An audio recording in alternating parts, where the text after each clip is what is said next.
I'm here to talk about success. The first rule of success is to have a vision. You see, if you don't have a vision of where you go, and if you don't have a goal where you go, you drift around and you never end up anywhere. I mean, as you know, I was born in 1947 in Austria after the Second World War.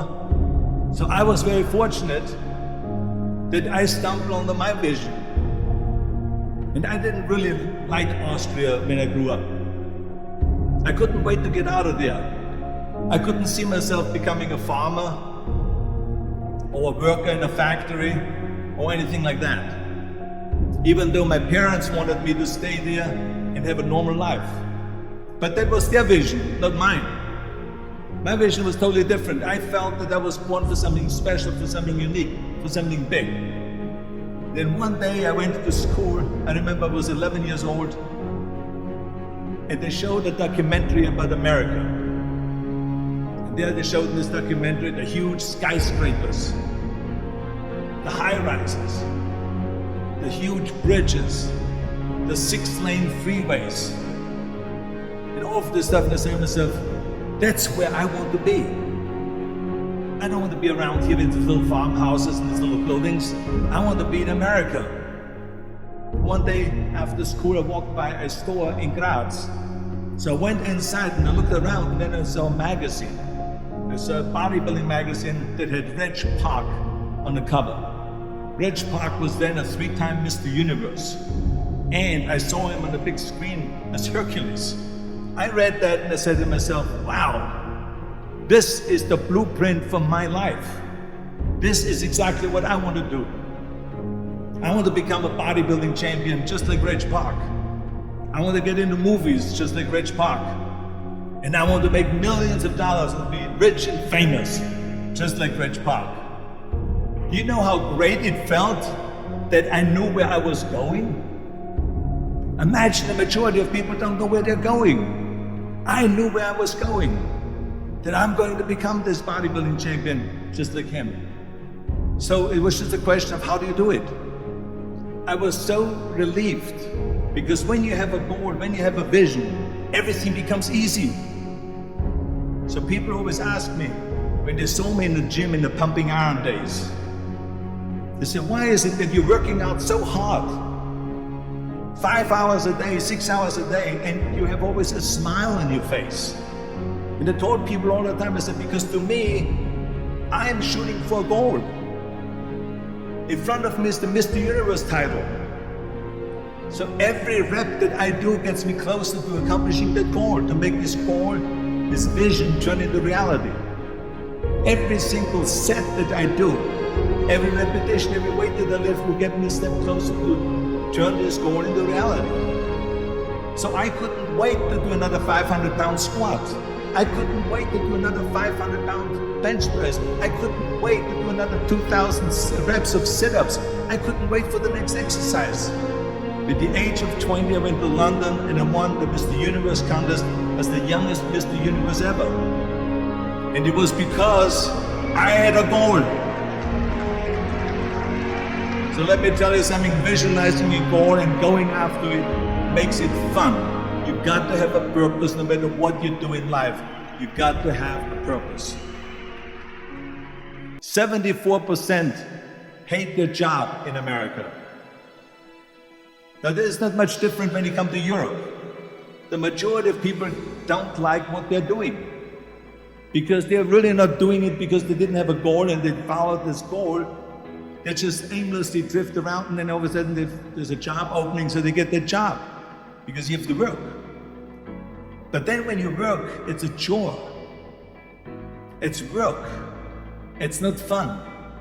So if you think about only a quarter of the people really enjoy what they're doing in life, that is unbelievable if you think about it. So I felt so blessed that I knew what I was doing.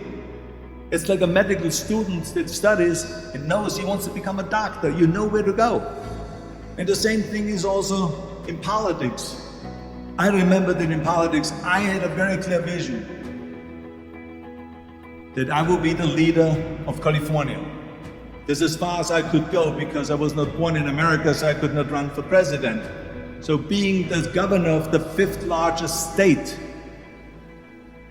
I should say the largest state, the fifth largest economy in the world, was for me really the ultimate title, the ultimate accomplishment in politics. So even though people came up to me and says, why don't you go and run for something smaller, you're never gonna make it. I ran for governor, and then 2 months later I became governor of the state of California. Again, because I had a very clear vision what I'm gonna do with California. So that's rule number one, have a vision. Rule number two is, don't listen to the naysayers. Don't listen to the naysayers.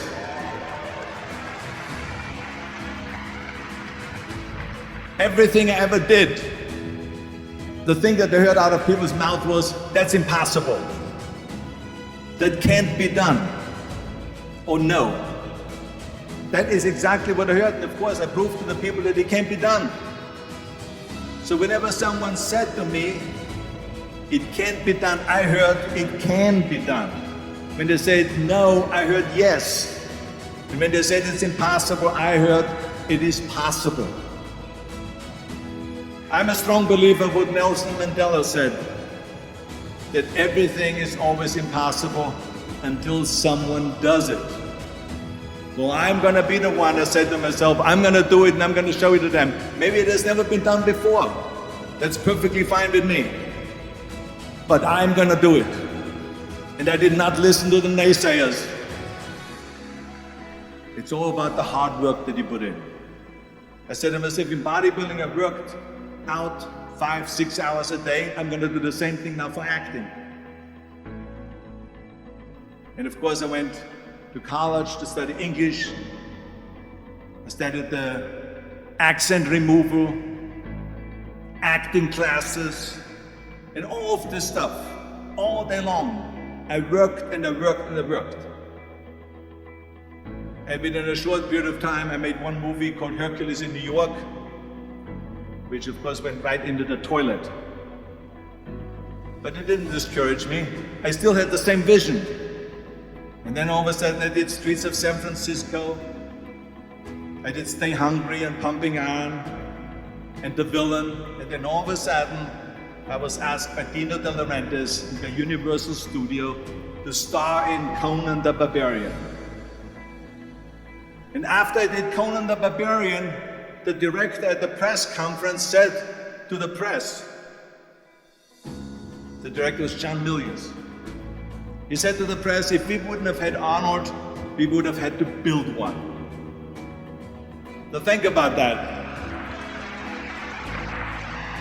The very body that they said can never be sold because the time is wrong.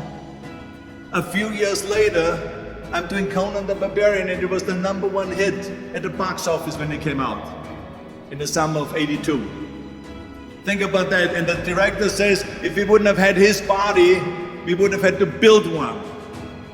So all of a sudden, my body became an asset, not a liability. And the same thing was with Terminator. After we were finished filming Terminator, Jim Cameron said to the press, if Arnold wouldn't have had that accent and talked like a machine, I think the movie wouldn't have worked. So think about that. The body and the accent that they attacked was an asset. But I didn't listen to those losers. I didn't listen to them at all. It's just the reality of it is that you cannot listen to the naysayers. So it's a very important lesson for all of you. So when someone says, no, this is a stupid idea, you in your mind, you don't have to say it, but in your mind just say this, you asshole. What do you know?